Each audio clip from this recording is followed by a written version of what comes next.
The Biden administration needs the war to be on during the election to give him the edge, though. And Zelensky doesn't, he keeps making money with the war still on. So is anyone motivated to actually come to peace here? Well, you can see the French guy, Macron, is trying to do something. Yeah. Schultz, I don't know where Schultz is on this. If the pressure really pushes on the German chancellor because of the lack of gas and the cost of getting more,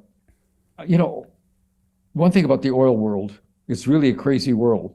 In the 60s, Russia began building a pipeline that we hated. It took them, a decade to build it. It went from Russia through Ukraine into parts of the old Warsaw Pact in Eastern Europe, and that pipeline is intact, and oil is still flowing to the 2 or 3 countries that are pro-Russian, in the old Warsaw Pact, and Russia still pays the transit fees.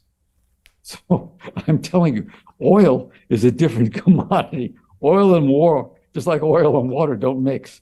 You can, so the idea that it turns out I actually asked a lot of questions about this, about Ukraine buying diesel oil from Russia during the war, in the Chechen War, when the Chechen, the radical crazies, Yeah. Chechen was buying its oil from Russia then. Really? To keep going against Russia. This horrible war, buildings were being blown up. So the oil industry is a separate world. They're just they're completely agnostic of anything going on. It's all about this. Right. It's all about the money, which is Just a lot. like the IT business and the computer chip. You mentioned that. It's interesting you're into that, because that's really where we are with Taiwan and China. Taiwan. Here's the other problem. What I'm told is by people in the community is we have a big research. The CIA has a big directorate of intelligence that produces, they're ordered to do so. We have another office called the Office of National Intelligence. They asked the CIA, give us a big study of what would happen, what's going on if China wanted to go into Taiwan. And so they do a study, but nobody wants it. Gets the problem. Nobody in the White House wants to read it. They don't even think the president, people in the community, they don't brief the president like CIA people used to brief him. The guys who did the mission never went near the White House. It was all done through the CIA director. And what was the CIA director's first question? How much should I know? And you know what they told him? Not much, fella. You're a State Department guy. You don't know much about the agencies. Don't ask and we won't tell. Just let us know. We're going to tell you when we're ready, and let us know what he wants us to do. And that's the way you do it. And so it's not as if in the olden days, Obama, remember the pictures of meeting and discussing, we're going to go after bin Laden, those meetings with all the intel. Nothing like that happens here. There's a report put out every day called the PDP, the President's Daily Brief, whatever it is. It's these guys in the CIA stay up to 3 or 4 o'clock in the morning. It's full of signals intelligence and intercepts. And it's for the President, Secretary of State, Secretary of Defense, Vice President, maybe the Secretary of Treasury. It's a one document only. And the guys I know aren't sure the president reads it. On the other hand, I always tell the story now that he's dead. Colin Powell, when Reagan was alive, Reagan had one great advantage. He could draw the line at times. He's very funny. But he didn't like homework. And so the PDP, what Powell did, because the head of the CIA then, Bill Casey even, it's a 3-page letter usually, a memo, very secret, handheld, brought in by a courier who waits. They would put overlines, yellow overlines on the 1 or 2 or 3 things in each report they really think the president's got to read.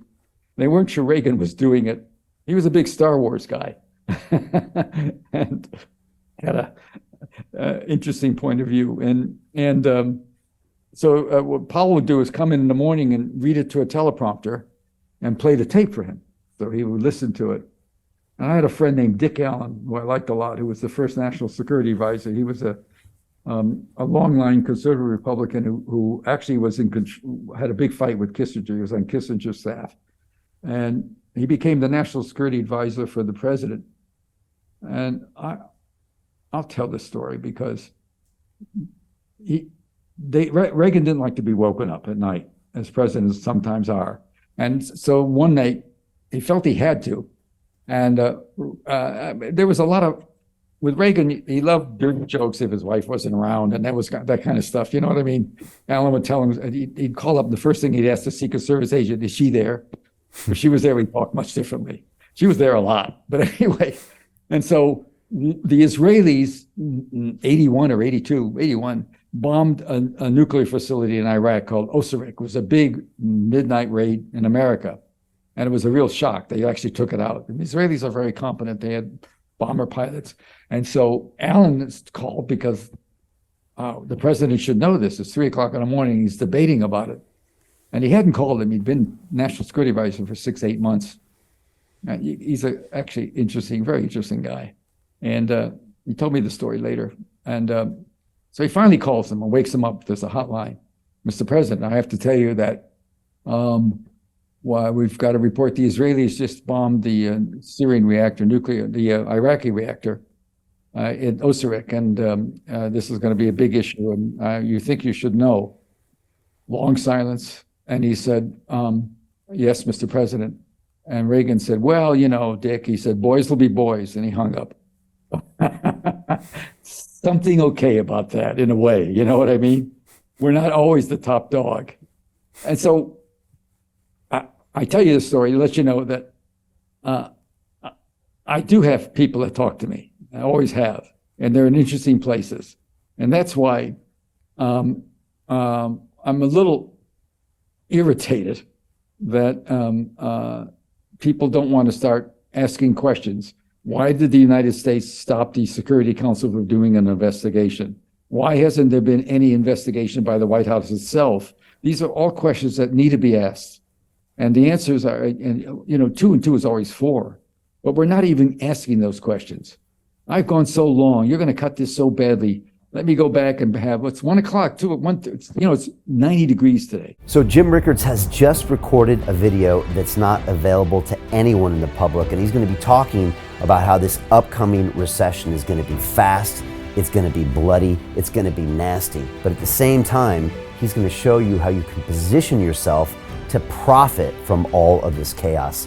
Now, we've made this video only available to our viewers. Go to londonreal.tv/Jim.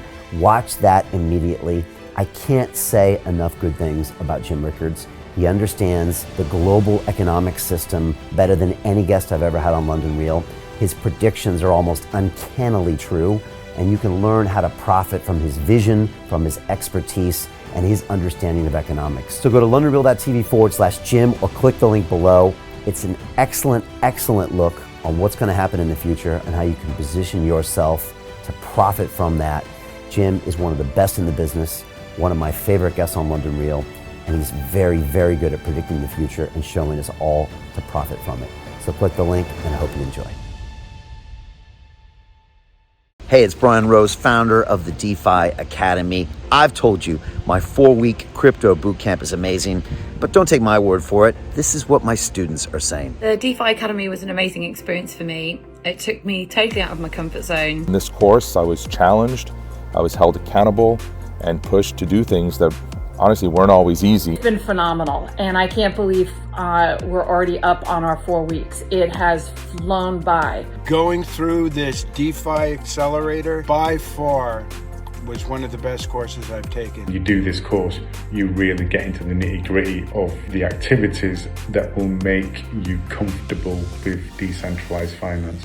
Thank you so much to Brian and everyone at London Real and the DeFi Academy for even putting together an amazing course like this. Anybody else that wants to do it, please sign up.